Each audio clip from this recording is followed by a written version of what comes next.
Hey everybody.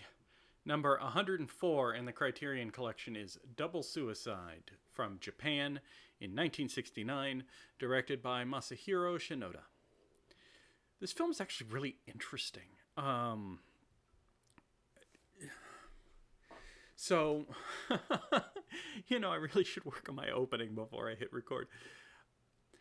Apparently, it's based on a very old story. It's the story of a poor paper merchant who, despite being married, is in love with a whore, a courtesan, what have you.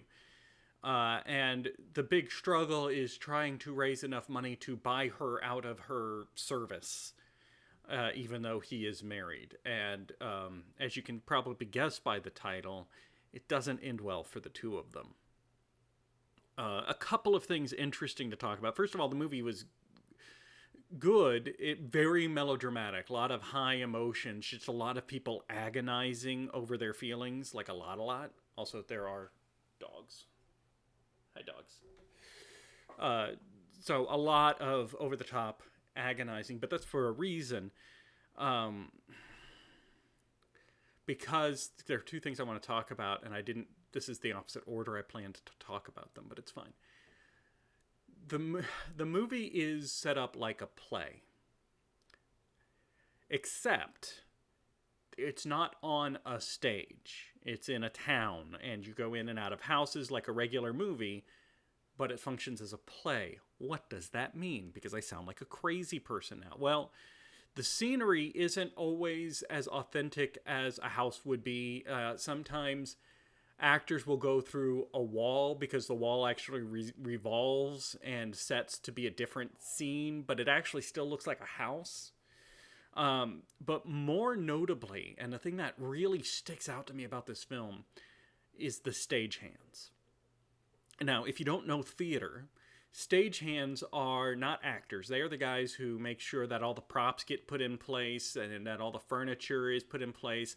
And then between scenes, they're the ones that come out and like, okay, we got to take this table out and we got to turn this backdrop around because now we're at the flower shop instead of the apartment. And typically they wear all black because they want to fade into the background. You're not supposed to pay attention to them. You're not supposed to see them. So stagehands wear all black. They come out, they do the work, they don't say a word, and they disappear. This movie has stagehands in it. And in addition to wearing all black, they're actually covered in a black mask, which gives them a sinister air and it makes them stand out. And they are omnipresent. They're in every scene. And sometimes they are just moving props or furniture, but occasionally, like there's a scene where a man and a woman are struggling over a letter. The stagehand comes up, causes the actors to freeze, removes the letter they're struggling with, brings it closer to the camera so we can see it, then hands it back to them and the action resumes. They have the ability to freeze time in order to make something clear to us. They can also nudge or move actors. There's a scene where two actors are struggling and a stagehand actually prevents one actor from being able to get away and get his hands bound. It's really interesting. It's also really creepy. These black shadowy figures just always hovering around the edge of the action and manipulating things, but not ever being acknowledged in any way. It's a really cool concept. I want to see more done with this. My brain lit up with just like, oh, what if you did a movie about, ooh, you could do a story where, oh man, if you could use this to, I want to see this used more because it's such a fascinating idea. And it's not even the point of the story. It's just one of the ways that the story is presented. Because apparently, this story is it's an old story that they frequently do like puppet plays with. But in this case, they're using people. But they kept the play aesthetic. It's very interesting. The melodrama is a little over the top for me, but the stagehands make this definitely worth seeing. Should you see this film? Do you watch foreign films? Give this one a shot. It's also interesting because it's a Japanese film set during the era of samurais, but it's not a samurai film.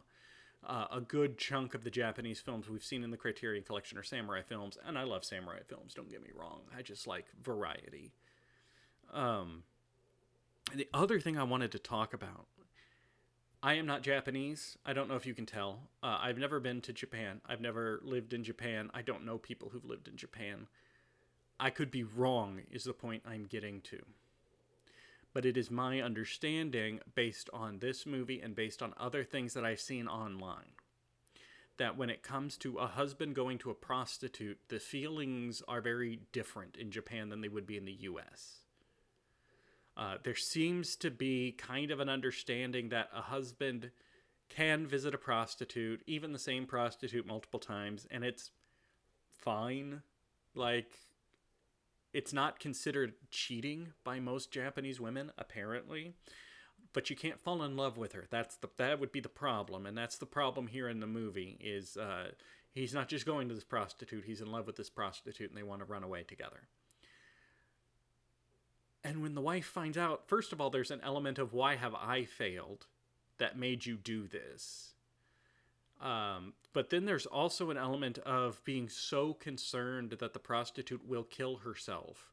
Like, she had sent a letter to the prostitute, like, please let my husband go. He has a family to support. Like, very kind, very asking. The two women, the wife and the prostitute, who we never see together in this movie, are deeply concerned for each other's feelings, protection, emotional well-being. It's a very different take, and it feels very different to what we would expect. There are some arguments about the prostitute, but mostly the idea that this husband is going and visiting prostitutes is fine with everybody. It's the being in love with her that's the problem, which is very interesting. And then one last thing I want to mention. Apparently, it was common in this era of Japan. A beauty technique some women would use is stain their teeth solid black. Different standards, man. I can't justify it. I don't know. The wife does that in this film. Her teeth are black. And I find it very distracting because anytime she talks, her mouth is just this empty void of blackness. And it's a very... I had a hard time paying attention to anything else when she was talking. So be warned for that. It's an interesting look. Anyway, Double Suicide, very interesting. The presentation is more interesting than the story. But it is interesting to see the cultural differences. That's one of the things I like about seeing films set in other countries, is learning in what unexpected ways the culture is different from what I would expect. So that's fun. And the stagehand thing is really interesting. Next time, number 105 in the Criterion Collection, we pop back to the US for Spartacus, directed by, and I'm going to try and pronounce this name, Stanley Kubrick, from the United States, from 1960. I have seen Spartacus, but it has been like a couple decades, so I have almost no memory of it. So it'll kind of be like seeing it fresh. And then I will share it with you. Anyway, as always, thank you for being a part of this journey. Penny, she's over here on this side. Penny says hi. And Zoe says hi. Good girls. We'll all see you next time.